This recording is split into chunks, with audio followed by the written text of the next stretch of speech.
Whispers in Medina word had reached them of a wealthy Karachi caravan returning from Syria, led by Abu Sufyan. In the quiet nights of Medina, the Prophet Muhammad sat with his closest companions. The Prophet spoke in a calm yet purposeful voice. Go out to intercept it. Perhaps Allah will grant it to you, but Allah was preparing them for something far greater. This is the caravan of Quraysh, carrying their wealth. It was not war they sought only to reclaim what had been stolen. Abu Sufyan's maneuver. Abu Sufyan, ever vigilant, learned of the Muslim plan. He sent an urgent message to Quraysh, protect your wealth. Muhammad and his companions seek it. He cleverly rerouted the caravan to safety.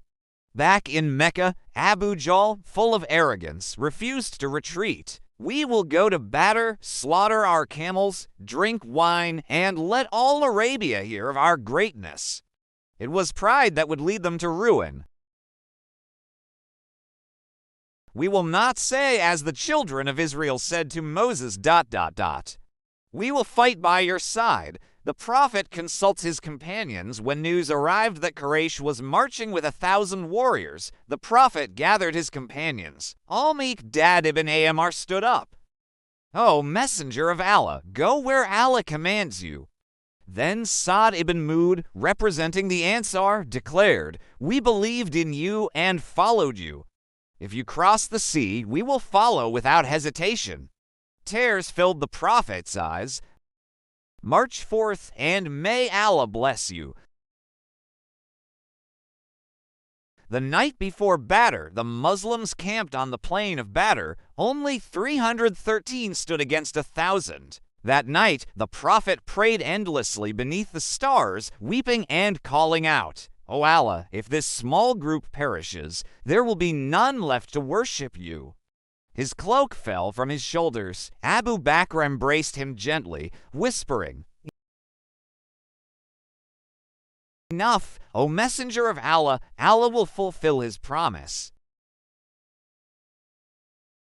Angels descend from the heavens. As dawn neared, rain fell gently, firming the sand beneath the believers' feet. Then the divine words were revealed. When you sought help from your Lord, he responded, I will aid you with 1,000 angels, coming rank after rank. The Prophet smiled and called out, Rejoice, Abu Bakr. Here is Jibreel, armed and mounted, leading the angels. The Duel of the Champions. Muslim warriors began to see strange figures beside them, men in white, wielding swords of light.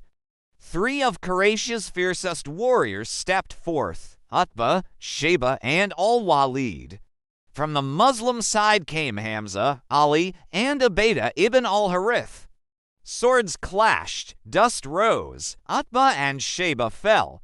Ubaidah was gravely wounded. I heard a whip crack, but there was no one there. The first blood of Badr had been spilled and the tide was turning. Chaos and miracles on the battlefield. The battle erupted in full. One companion later testified, I chased a man from Quraysh, then saw his head fly before I reached him. The angels had joined the battle.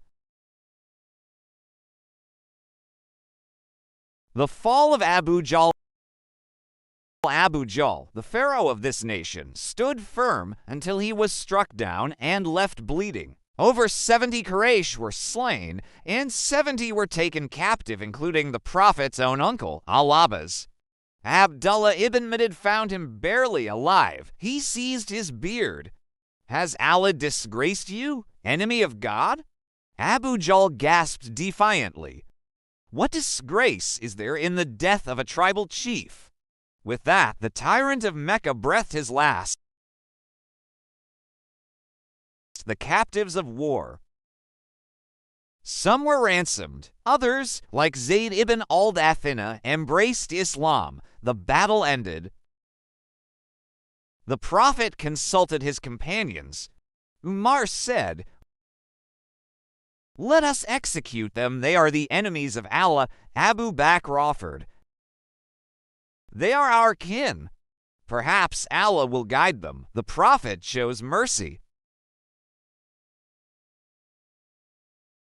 Return to Medina. The dawn of victory. The Prophet entered Medina. Two cries of Allahu Akbar. The city rejoiced. It was the first major victory of Islam, and a sign that Allah was with his messenger. The companions said, "On that day, truth triumphed over falsehood. Badr was not just a battle, it was the turning point of a civilization.